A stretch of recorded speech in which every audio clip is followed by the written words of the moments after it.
Listen, it's The Bert Show. People are too PC. I just don't understand why you can't say Happy Memorial Day weekend. Well, it's because you're probably not from a military family and you don't get it. So Kristen's about to give you an education. I found this article years ago, and it resonated deeply because my dad is a veteran of the Army. My brother is a Marine who is about to retire. Wow. After 20 years. Wow. Nice. Yes. You know what I read this morning, Kristen? I think the stat was 55% of people don't really know what Memorial Day is for. That's sad. Right? We're going to change that right here. Okay. My sister-in-law is a Marine, and we have a lot of military in our family. So when I came across this article, it definitely resonated with me, as I'm sure it's going to resonate with a lot of our fellow military families. And I think it's so incredibly important to understand what Memorial Day means and why you get that, or why some people get that day off, right? So Jenny Haskamp is a Marine Corps veteran, and she continued to work for the Corps as a civilian after leaving active duty back in 2006. And she wrote this piece, right? And she says, "I'm a veteran, and I hate Happy Memorial Day. Here's why. I have friends buried in a small corner of a rolling green field just down the road from the Pentagon. They're permanently assigned to Section 60. For those of you unfamiliar with the term, it's 14 acres in the southeast corner of Arlington National Cemetery that serves as a burial ground for many military personnel killed in Iraq and Afghanistan. There are fresh graves there. I spent my formative years in combat boots, and all of my friends were in the military, or married into the military. I have several friends buried at Arlington and know of dozens more men and women interred in that hallowed ground. Section 60 is a place I visit often. Wednesday night, sitting in a pizza joint in the Bronx, watching the world go by, I was upset, and I couldn't put my finger on why. I heard a commercial on the radio screaming, 'Beaches, beats, and barbecues. We're your Memorial Day station with everything you need to kick off the summer in style.' That's when it hit me. I'm angry. I've come to realize people think Memorial Day is the official start of summer. It's grilled meat, super duper discounts, a day or two off work, beer, potato salad, and porches draped in bunting. But it shouldn't be. It's more than that. Nearly 150 years ago, Memorial Day, first called Decoration Day, was set aside to decorate the graves of the men who'd recently died in battle.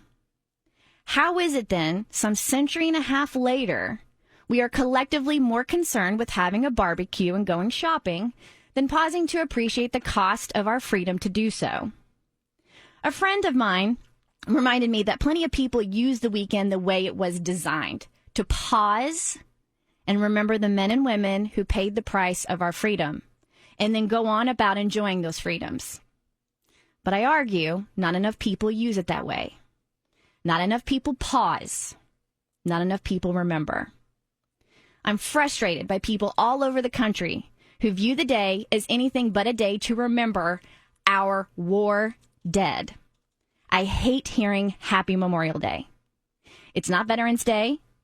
It's not Military Appreciation Day. Don't thank me for my service.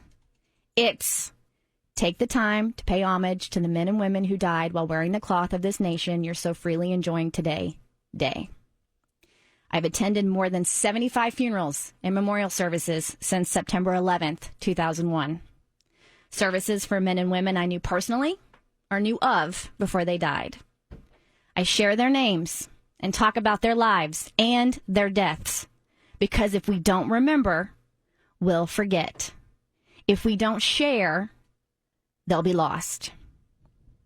Gannon, Fontecchio, Winchester, Rowe, Clay, Best, May, Torres, Gibson, Valdez, Dunham, Nice, Funk, Fitzgerald, Galvez, Newman, Kenyon, Williams, Bacchus, Butterfield, Hanson, Watson, Stevenson, Stallman, Holmanson, Modine, McClung, McElveen, Martinez, Kaiser, Hun, Bedard, Escobar, Spears, Figueroa, Martinez Flores, O'Day, Graysick Love.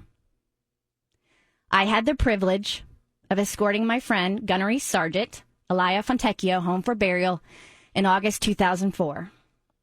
That assignment, escort duty, remains one of the single most honorable things of which I've ever been a part. It was certainly the hardest.